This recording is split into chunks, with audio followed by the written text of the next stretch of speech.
Welcome to Moments with Marianne. This is your host, Marianne Pastana, and I am so excited to be celebrating 10 years of meaningful conversations with you. As we step into our new primetime hour, it's such an honor to share this exciting new chapter with you. So whether you're starting your day out, headed to work, or listening from wherever you are, this hour is designed to bring you thoughtful dialogue, fresh insight, and inspiring stories so you can make every moment count. So thank you for being here with me today, and let's dive in. We're here today with special guest, Maria Sirois, who's here to share with us her Nautilus award-winning book, The Generous Exchange: How Attention to Beauty, Goodness, and Excellence Restores Us and Our World. So can paying closer attention to beauty, goodness, and everyday moments help us find greater hope, resilience, and purpose in a world that often feels overwhelming? Well, today's guest is here to share with us just that. Maria Sirois has spent more than 3 decades in the boardrooms of business, bedsides of the dying, and everywhere in between to do one thing: offer the data, stories, tools, and perspectives that enable us to cultivate resilience, health, wisdom, and a greater capacity to lead ourselves and others no matter the strain or suffering of the moment. So welcome to the show, Maria Sirois. Oh, thank you for having me. My goodness, what a great honor it is to have you here and to talk about this book. And congratulations on your Silver Nautilus Book Award. I mean, what an accomplishment. Oh, it means the world. Oh my goodness. Well, it says a lot about you and your book. So what inspired you to write The Generous Exchange? It was really my own longing to find a kind of steady stream of hope post-pandemic. I was exhausted and burned out and really wanted to find my way back to a felt sense of hope and optimism. And so I began actually paying very careful attention to the beauty around me and then the beauty within each of us. So when we talk about the generous exchange, can you define that for me and why that's so important today? Sure.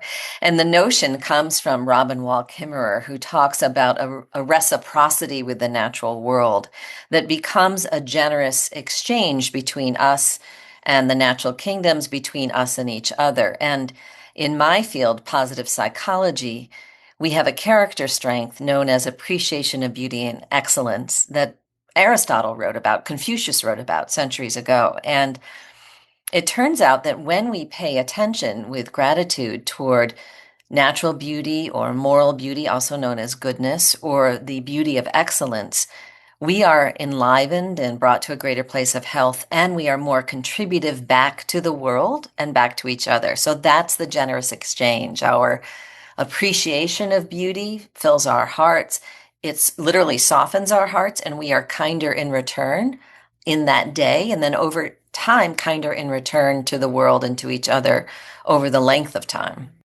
Okay. So, how does paying attention to beauty in all of its forms influence our well being and the way we engage with the world around us? You know, engaging with beauty actually provides first an initial boost to one's psyche and one's physiology. It actually calms us down and lifts us. It provides a momentary sense of hope in the world. And when we find that people practice attending to beauty on a daily basis over time, it literally softens the heart. It creates a sense of being connected to that which is larger than us, which elevates meaning. And because it triggers a sort of positive spiral, so if I'm moved by beauty in a moment, I tend to be kinder to the next person. It creates a contagion effect around us. And we find that this then becomes an antidote to chronic stress or even times of acute stress. That's so good to know because a lot of times we just go about our day and we're not paying attention at all to the world around us. We're just kind of on this little hamster wheel. Exactly. And when we forget to pay attention, what starts to happen is that the brain naturally becomes pivots to, the negative, to what we're worried about or angry about or frustrated about. And we need to sort of mindfully, if you will, bring the mind back to a place where it recognizes that difficult things are happening and beauty and goodness are available to us no matter where we are in any one day. So, for people that are not used to trying to at least find a little bit of beauty throughout their day, what simple daily practices can they incorporate at home or at work to strengthen optimism and health and a greater sense of connection? I love the thought that a number of readers have informed me about, that they are created a text chain where they each text each other 1 minute of beauty that they saw in the natural world each day for like 2 weeks or 30 days. I also have people who have responded by choosing to have dinner conversations with their family around this notion of moral beauty or goodness. Like, what goodness have you witnessed today, or did you read about today? And, or what goodness have you actually, initiated today? And those daily doses of the positive over time actually change how our brain is wired, and they change how we see ourselves in our day. Just become happier as well as calmer. Well, I think we all need that. My goodness. So Exactly. many people are so stressed out. There's so much going on. And then if we pay any attention to social media or the news, it can really derail us. It can be a place of real unhappiness, even despair, if we are in social media in such a way that we're constantly comparing ourselves to others or what others are reporting. When we stay present to the day that we've been given and pay attention to the goodnesses, the small goodnesses around us and the beauty around us and the excellence that we see in each other's characters, we are reminded that social media is only one lens into this vast array of gorgeousness that's available to us. And in fact, it can often be a false lens. And so being present to what is true and real in front of us. I just wrote, Marianne, a little that on the same day I read a newspaper article about a person in Australia who jumped in to save a 3-year-old who had fallen into a crocodile pit at a zoo. And on that same day here in the United States, a woman jumped into a river to save a drowning child. Same gesture of generosity, of bravery, of kindness, and across the world on the same day. And if we attend to the world seeking and savoring goodness and beauty and the excellence of our characters, we come to see that we are in a world that is not destitute, not constantly embattled, but also radiant with goodness. Why do you believe paying attention is a skill that many of us have lost? And what can we do to really start developing that back? In all the literature, the leadership literature, the literature in psychology seems to intersect around an understanding that the speed of the way in which we receive and give information has increased so dramatically that we have forgotten how to pay attention for an extended period of time. And I often recommend that people begin, with micro doses of goodness, of beauty, 1 minute a day or 3 minutes a day, and just to begin to build that back in as a habit practice. Often, when we do that, literally our psyche and our brains actually begin to long for more, because they intuitively they sort of know better and do better when we have periods of rest in between. How can ordinary moments become sources of resilience and hope? So resilience is the capacity to adapt to difficult moments, right? To flex and to find a way to stay steady and clear in such a way that we can use our better minds to create the next best solution or the next best moment. In order to do that, we need a reservoir within us of vitality. And when we savor beauty, when we savor goodness, when we notice the excellence of each other's character, it creates that reservoir within us of a kind of faith in ourselves and faith in humanity. And that reservoir is the vitality that we need in order to continue to face what is difficult. I'm thinking now of caregivers of people living with difficult diagnoses like stage 4 cancers or Parkinson's disease. Those caregivers need to have a way to tap back into a reservoir so that they can face each day with a kind of grounded hope. mean, your book covers so many just very powerful topics, and one was awe. And it's interesting. I think that there's been some discussion about awe recently. So, why is awe such an important emotion for human flourishing? So, awe is one of those states that is paradoxical because it grounds us immediately in the present moment and at the exact same time connects us to that which is larger than ourselves.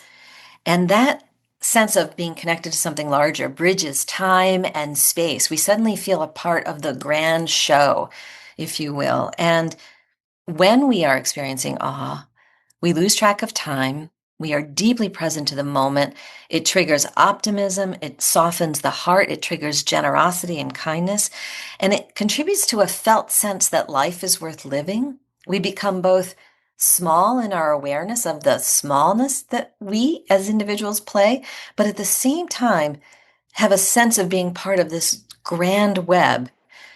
And that also helps us remember how lucky we are to be alive.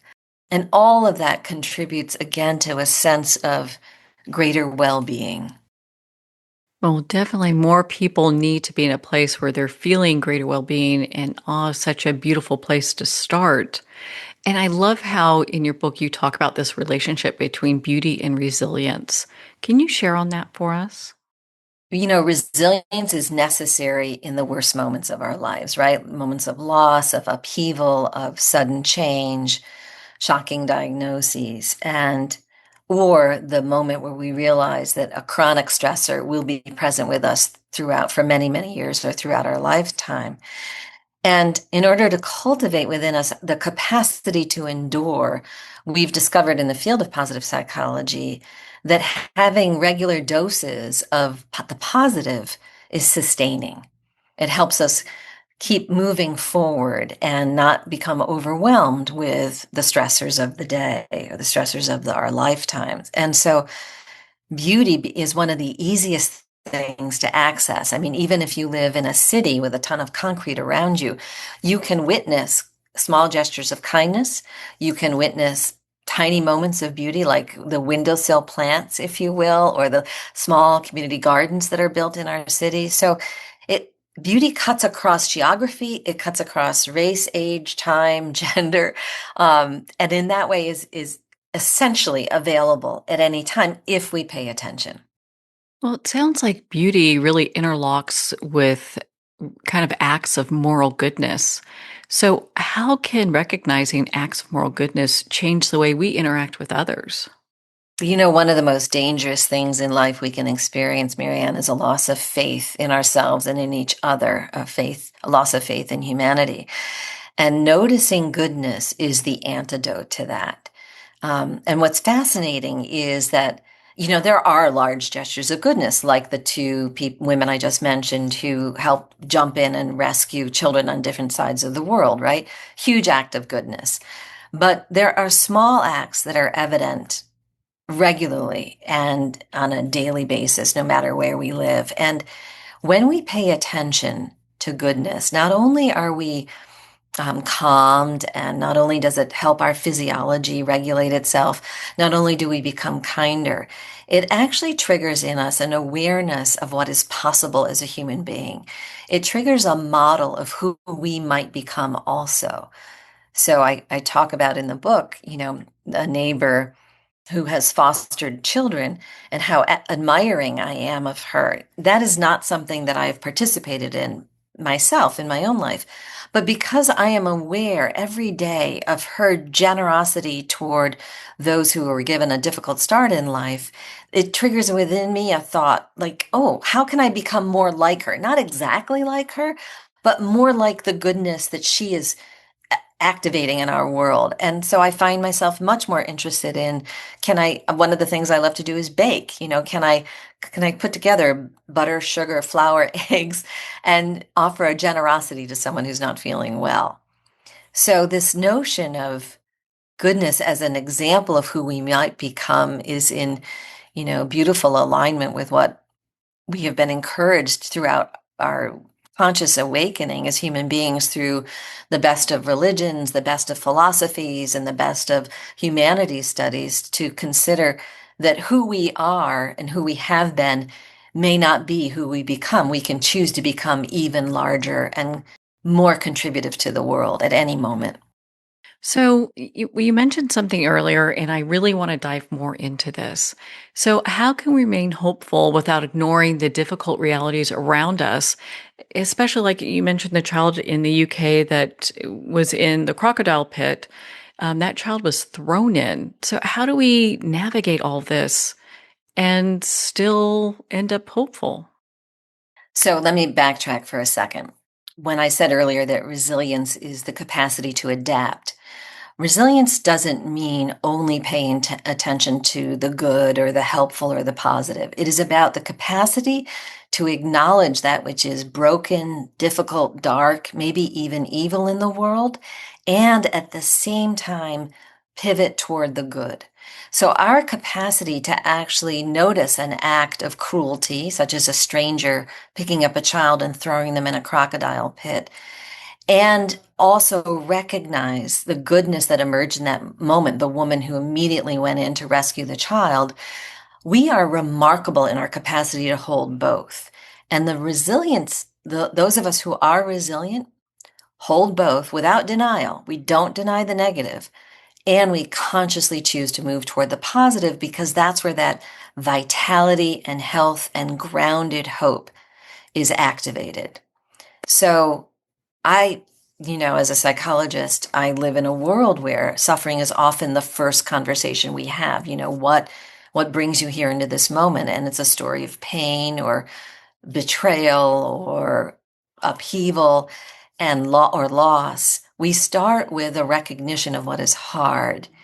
And with compassion over time, we then move toward how can we cultivate within you the habit of actually savoring the good, because that's what will sustain you. That's what will enable you to endure.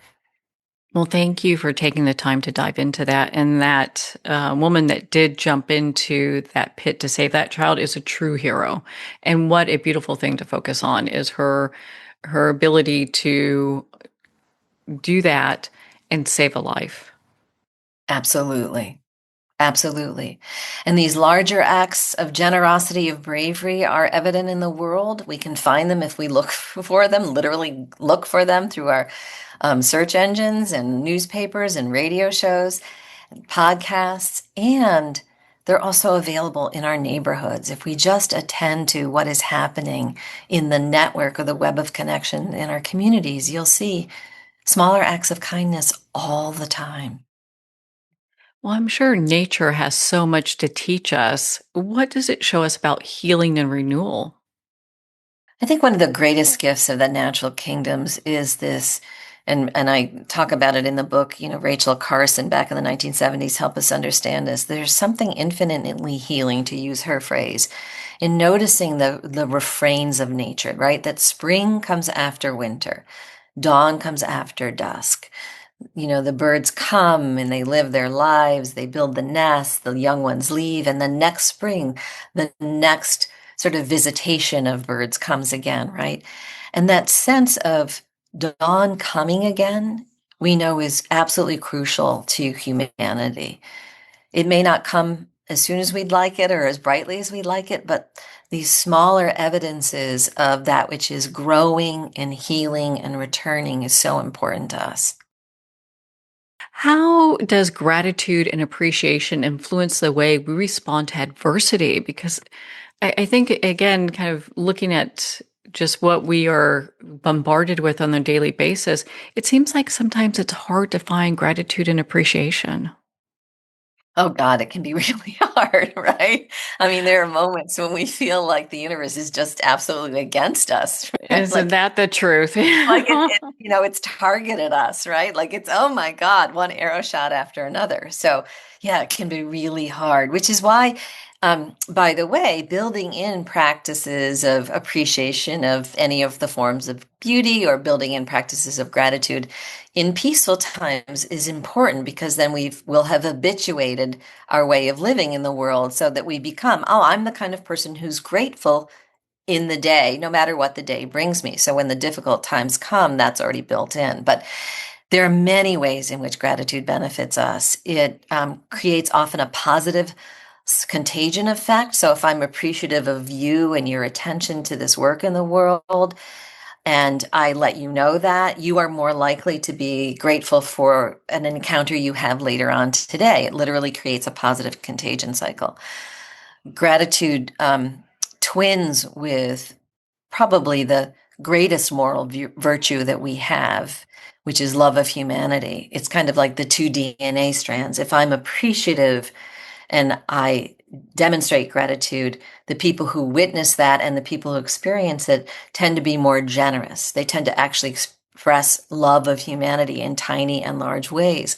And so it creates this positive cycle. That's another generous exchange that I talk about in the book. Gratitude also is an antidote to negative social comparison. Some of the ways in which we feel bad about our lives when bad things happen is that we feel like other people are having luckier lives. And if I can actually pause long enough to appreciate the fact that, wait, I don't have everything I want going on in the world right now, but I do have one person who loves me, or I have a roof over my head, or I have running water, and can really dial down into, what Thich Nhat Hanh talked about as the presence to the ordinary in an appreciative way, we start to realize the incredible abundance around us, even when things are extraordinarily difficult.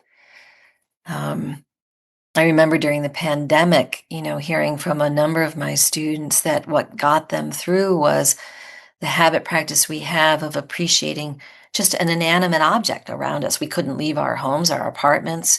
Our social connections were really in a place of upheaval. But, if I have a phone and I can text someone or send a photograph, it keeps that web of connection alive. So, we were kind of falling in love with our phones and our laptops and our charging cords because it kept the web of connection alive. Um, the other thing I do want to say about gratitude practice is it is one of the most efficient ways of centering oneself in the present moment, which creates a pathway where we're not worried about the future and where we're not torturing ourselves for what went wrong in the past. It keeps us in the present moment. What am I grateful for in this moment is a powerful device to sort of wrestle our minds back to the point of the present moment, because the only positive can only happen in the present moment. It can't happen in the past and it can't happen in the future, only in the present. So we want to be here more now. What a great reminder, because it's so easy to think of, kind of get bogged down with thoughts about what happened yesterday or what's going to happen at a meeting later today. I mean, it's so easy for us to do that. So, how can we start to develop small everyday experiences that leave us feeling like we're having this huge impact in our lives? Yeah, I would love for every person listening to choose a moment in the day, and everybody has a different rhythm to their day, but a moment in the day where they are naturally a little calmer. So maybe first thing in the morning, 4 o'clock in the afternoon, when you're having your, evening cup of tea, but choose a moment where you're naturally a little bit quieter and choose to infuse that moment with an appreciation of either beauty, goodness, excellence of character, or gratitude for what you already have in your life. And let that become a daily practice habit for 30 days. And you'll notice along the way that it becomes a pathway for other good things to happen. You'll notice that you start feeling better about yourself, better about your day, and better about the future. How has writing this book changed your own perspective or maybe even daily habits? It has solidified the habit of noticing beauty. Today, for example, I was reading about the Scottish team who have been here watching the World Cup. They're supporting their World Cup team in Providence, Rhode Island, who just donated $10,000 to a children's hospital in Providence as a host city for them. And evidently, this Scottish tribal football team supporters has done this around the world. When they go support their team, they give something back to the community that helped them.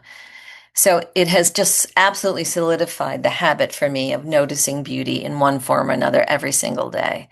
And what's happened, Marianne, is I can no longer ignore beauty. I can no longer in any way live a day pretending it's not here. It's the evidence is just so powerful. Well, what a beautiful way to walk through the world. And the way you approach life in your book, The Generous Exchange, really offers people a way to live a more fulfilled life. Where can people go to be part of your community and learn more about your work? My website is the best place. So it's just my name, mariasirois.com. And my books are available on Amazon and Barnes and Noble. And I love that I'm now a part of your community, Marianne. Oh, my goodness, Maria. Thank you so much for taking the time to be on the show with us here today. Thank you. Well, thank you, Maria. It's been such an honor to spend this time with you and to talk about your Nautilus award-winning book, The Generous Exchange: How Attention to Beauty, Goodness, and Excellence Restores Us and Our World. Make sure to visit Maria's website at mariasirois.com, and that's spelled Maria, Sirois.com, for more information on her work, to be part of her community, and of course, to purchase her book, The Generous Exchange. Also on her website is her TEDx talk, which is worth the watch, titled, Could Beauty Save the World? Well, we're at the end of our time today. I'd like to thank everyone for tuning in. You're listening to Moments with Marianne, where we make every moment count.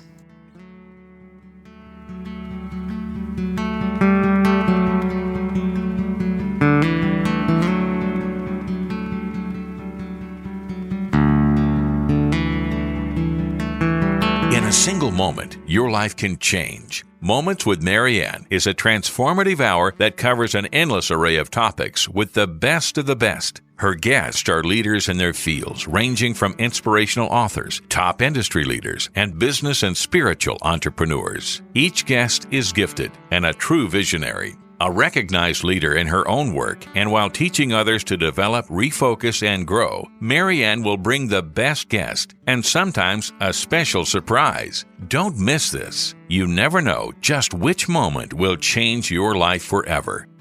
Make sure to tune in and visit momentswithmarianne.com for more information.